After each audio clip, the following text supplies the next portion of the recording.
2022년도를 새롭게 준비하는 혹은 인생의 방향을 좀 잘 정할 수 있는 시간이 되었으면 합니다. 놀라운 긍휼 누가복음 1장 57에서 66절 말씀입니다. 저는 약 3주간 누가복음 1장을 가지고 말씀을 전했습니다. 지난번에는 놀라운 선언, 우리 천사의 선언과 마리아의 선언에 대해서 우리가 들었고요. 또 지난주에는 마리아의 찬가, 놀라운 찬양, 그리고 오늘은 마지막 놀라운 긍휼이라는 제목입니다. 누가복음 1장은 예수님의 탄생, 그리고 세례 요한의 탄생이 잘 엮여져 있습니다. 오늘은 세례 요한을 중심으로 좀 말씀을 전해보려고 합니다. 제가 제목마다 놀라운 찬양, 놀라운 선언, 놀라운 긍휼이라고 얘기했습니다. 왜냐하면 누가복음 자체가 놀라운 소식, 다른 말로 얘기하면 기쁜 소식이기 때문에 그렇습니다. 즉 복음을 다른 말로 얘기하면 놀라운 소식이라는 거예요. 오늘은 이제 세례 요한을 중심으로 세 가지를 한번 다뤄보도록 하겠습니다. 첫 번째는 놀라운 예언입니다. 누가복음 1장 13절부터 16절, 17절까지인데 한번 제가 읽겠습니다. 천사가 그에게 이르되 사가랴여 무서워하지 말라 너의 간구함이 들린지라. 우리 사가랴 지금 세례 요한의 아빠가 되는 분이죠. 사가랴가 이게 영어식 한글식 번역이에요. 퀴즈 한번 내볼게요. 구약에서 사가랴랑 똑같은 이름이 있어요. 뭘까요? 사가랴라고 하니까 우리가 그냥 새로운 이름인가 한데 아니에요. 원래 구약에서는 스가랴라고 하는 이름의 제사장인 거예요.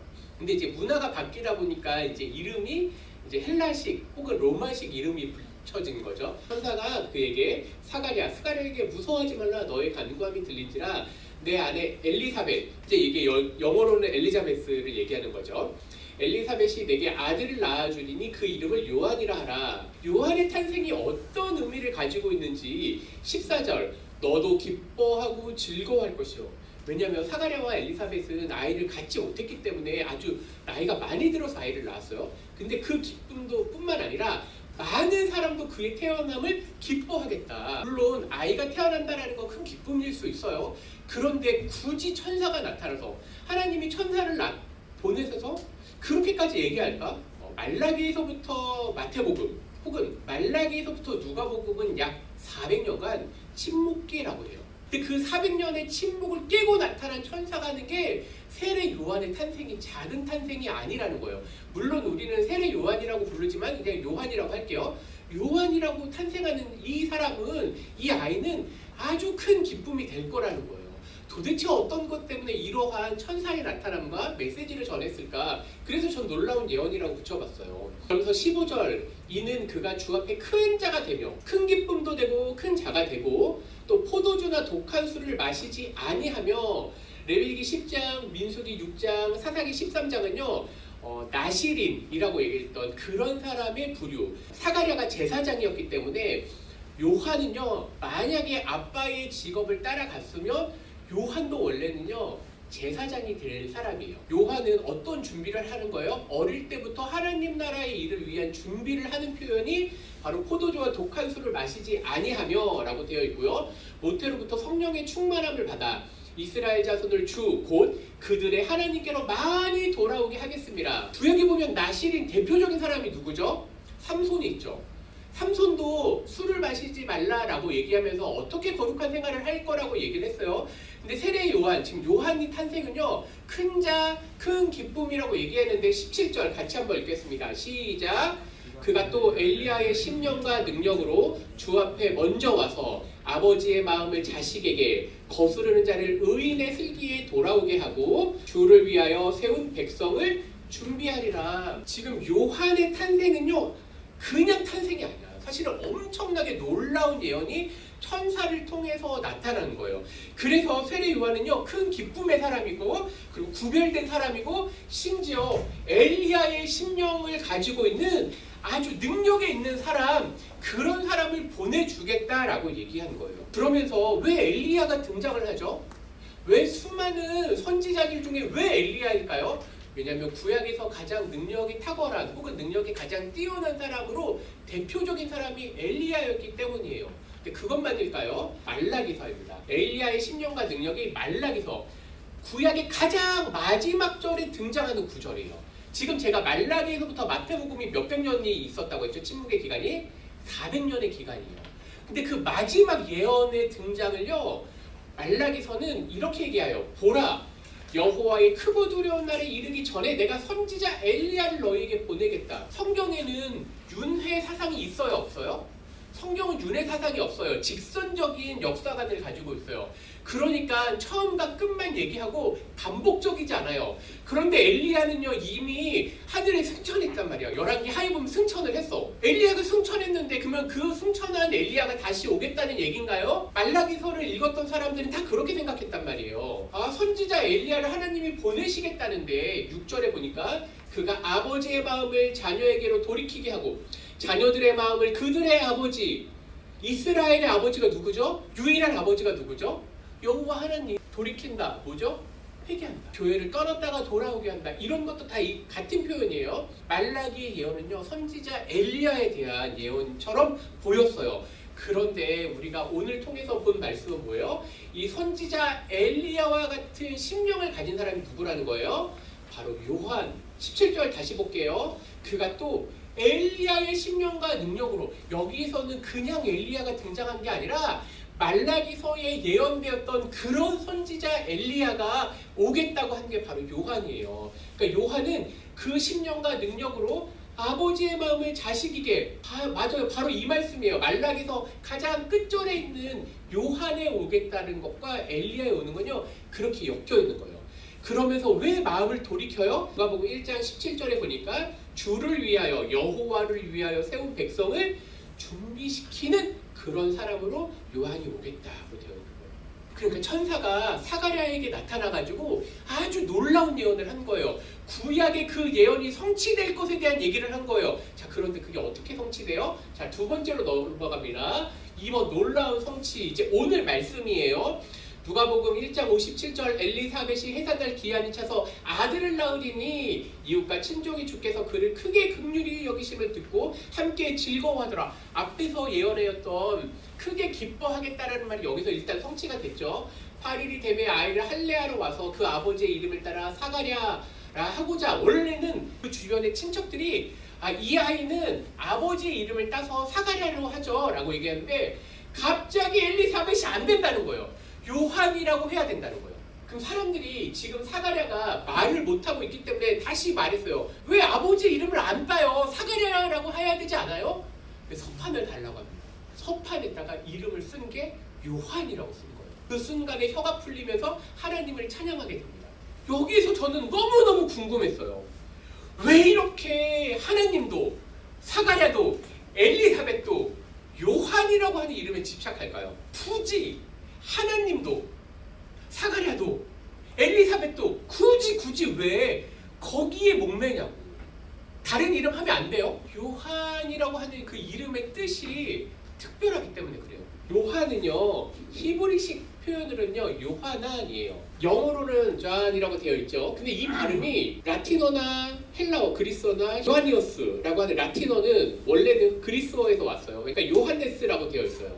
그러니까 그 발음을 라틴식으로 하는 거예요. 요한이라고 하는 이름의 탄생인지 알았는데 이 이름의 뜻을 깊게 들어보니까 놀라운 긍휼과 은혜라는 거예요. 누가복음 1장은요 저는 제목을 붙이기를 긍휼의 장, 챕터라고 하는 거예요. 긍휼의 장.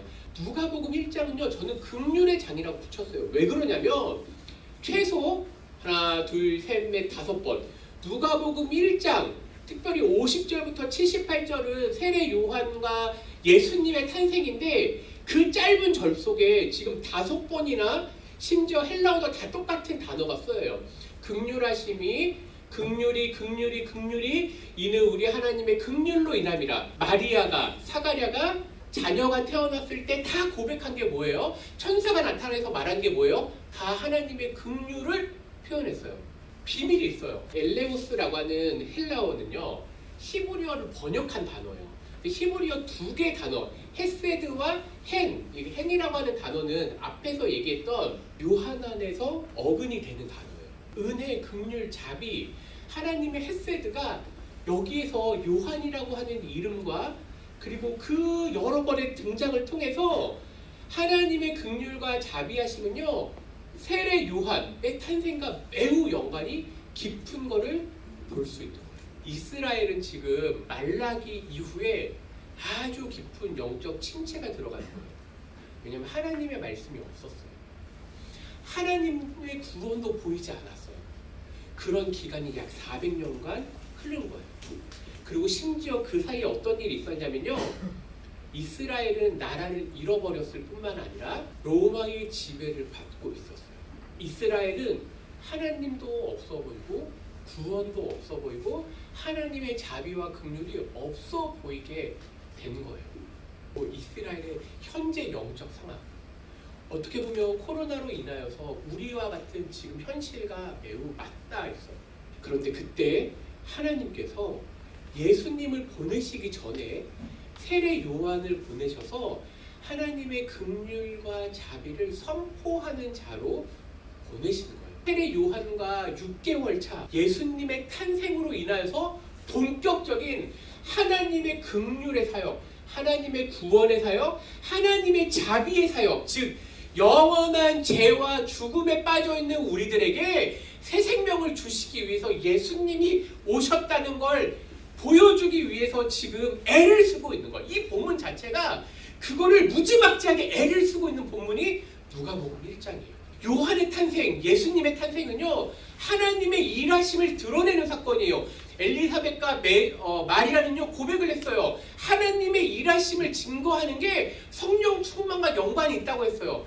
근데 세례 요한이 태어나기 전에 이미 천사가 요한은 성령이 충만할 거라고 얘기했어요. 예수님의 탄생 그리고 세례 요한의 탄생과 깊은 연관, 우리가 성탄절에 이런 의미가 있어요. 자, 그런데 마지막입니다. 이 아이는 그러면 어떻게 살았을까? 지금까지 얘기는 요한에게 따뜻한 얘기, 요한의 삶은요 아주 희망적인 것처럼 보여요. 실제로 요한을 아는 사람은 알고 있어요. 요한의 삶이 평탄치가 않았어요. 80절 우리 같이 한번 읽겠습니다. 시작. 아이가 자라며 심령이 강하여지며 이스라엘에게 나타나는 날까지 빈들 광야에 있으니라. 어떤 걸까? 하나님 나라의 일을 한다고 하면 무엇인가 평탄하게 쭉 준비를 잘해서 우리 친구들처럼 중학교 이후에 고등학교를 가고 고등학교 이후에 대학을 가고 대학 이후에 좋은 회사를 취업하고 이러한 단계로 갈 것처럼 보이는데, 하나님께서 하나님의 은혜와 긍휼과 자비를 준비시키러 온 요한에게 주신 건 뭐예요? 광야예요. 그가 왜 광야로 가야 됐는지, 왜 요한을 하나님은 굳이 그의 인생을 광야로 보내셨는지 우리가 말씀을 또 보겠습니다. 이사야와 말라기에 보니까 이사야 40장 3절 외치는 자의 소리여 이르되 너희는 광야에서 여호와의 길을 예비하라. 요한을 광야로 보내신 이유가 뭐예요? 여호와의 길을 준비하기 위해서. 그런데 한 번뿐만 아니에요. 3장 1절 만군의 여호와가 이르노라 보라 내가 내 사자를 보내리니, 여기서 사자는요 말라기라고 하는 그 말라기가 나의 사자를 뜻하는 단어예요. 그를 내 앞에서 길을 준비시킬 것이다. 4장 6절 그가 아버지의 마음을 자녀에게 돌이키게 하고 자녀들의 마음을 그들의 아버지로 돌이키게 하는데 준비시킨다. 엘리야가. 요한은 자신의 사명을 다하기까지 그 시작점에 있어서 광야로 갔습니다. 그리고 요한은요 결론적으로 순교의 피, 신약의 첫 순교의 피를 흘리는 시작점을 알립니다. 광야는 힘들고 광야는 거친 땅입니다. 그런데 광야는요 예수님을 준비하는 곳이에요. 저는 2021년도 마지막 설교를 준비하면서 오늘 중3 친구들 이 말씀을 준비시키고 싶었어요. 하나님이 여러분들을 광야로 내보내신다는 거예요. 광야로 내본다는 게 뭘까요? 중학교 생활에서 고등학교로 가는 것 자체가 광야일 수 있어요. 그곳에서 왜 하나님이 보내셨는지 거기에 주목하는 거냐 단 하나예요. 뭐냐면 하나님께서 자신의 길을 준비시키기 위해서 하나님 나라의 백성을 광야로 보내신다는 거예요. 다른 말로 얘기하면요, 우리 친구들과 선생님들을 예수님께서 재림하시는 그 오시기까지 광야로 내보내시겠다는 거예요. 우리의 삶은요 광야로 가는 거예요. 어떻게 보면 힘들어 보이고 어떻게 보면 거칠어 보이고 어떻게 보면 하나님이 없어 보이는 땅, 그 광야로 보내시겠다는 거예요. 왜요? 그곳에서 하나님의 오심을 준비시키기 위해서요. 요한의 탄생은요 하나님의 은혜와 긍휼과 자비로 보여주었습니다. 그 이름의 뜻처럼 따뜻해 보입니다. 그러니 우리의 삶을요 감사와 찬양을 돌려야 되는 것처럼 보여요. 그런데 하나님은 막상 그 어느 시점에 되니까 그를 따뜻한 집에 두는 게 아니라 광야로 내보낸다는 거예요. 왜냐하면 광야로 나아갈 때 사람이 성장하게 되고, 광야로 나갔을 때 하나님을 만나게 되고, 광야로 나갔을 때 바로 하나님의 뜻을 발견하고 내 인생의 방향을 조정할 수 있기 때문에 그래요. 이제 2022년도는요 우리 모두가 광야로 나가는 거예요. 근데 그 광야야말로 어떤 곳이에요? 하나님이 함께 하시는 곳이에요. 구약에 보면 이스라엘 백성들이 가나안 땅에 들어가기 전에 광야 생활을 했어요. 근데 하나님께서 그 광야에서 불기둥과 구름기둥으로, 그리고 만나와 메추라기로 그들을 돌보셨어요. 비록 힘들고 어렵지만 하나님이 함께 하셨고 그들을 훈련시키셨고, 그러면 이후에 하나님 나라의 일을 성취하는데 그 광야를 사용하셨다는 거예요. 우리 삶은요 꼭 천국을 향해서 가는, 가나안 땅으로 가는 이스라엘 백성들과 똑같아요. 그런데 지금 우리의 삶은요 광야로 가는 거예요. 어려울 거예요. 힘들 거예요. 그런데 거기에서 하나님을 만나세요. 하나님이 우리 친구들의 인생을 이끌어 갈 거예요. 특별히 우리 중3 친구들한테 하고 싶은 말은, 고등학교는 대학을 준비하는 아주 3년 동안 힘든 시간이에요. 그런데 그 시간을요 하나님이 훈련의 시간으로 부르시는 거예요. 청년의 때가 어렵다는 거 알고 있어요. 힘들어요. 그런데 그 시간에 누구를 만나야 된다는 거예요? 하나님을 만나야 돼요. 하나님이 그때 훈련시키셔서 그 이후에 사용하시기 때문에 그래요. 근데 많은 사람들이 하나님의 훈련을 맞이할 때 대부분 피해요. 도망가요. 민수기에서 얘기했던 그 10명의 정탐꾼처럼 그 훈련이 싫다고 얘기해요. 근데 그 훈련을 그때 피하면요 나중에 또다시 하게 돼요. 오늘 하나님은 2022년도를 준비하면서 우리의 삶을 광야로 부르시겠다는 거예요. 근데 그 광야는 어떤 광야예요? 놀라운 광야예요. 하나님이 오시기까지, 즉 예수님께서 이 땅에 다시 오시기까지 우리 모두가 가야 될, 건너야 할 강이에요. 이 광야로 부름을 받았지만 이곳에서 하나님의 놀라운 긍휼을 만날 거예요. 저는 거기에 희망을 걸어요.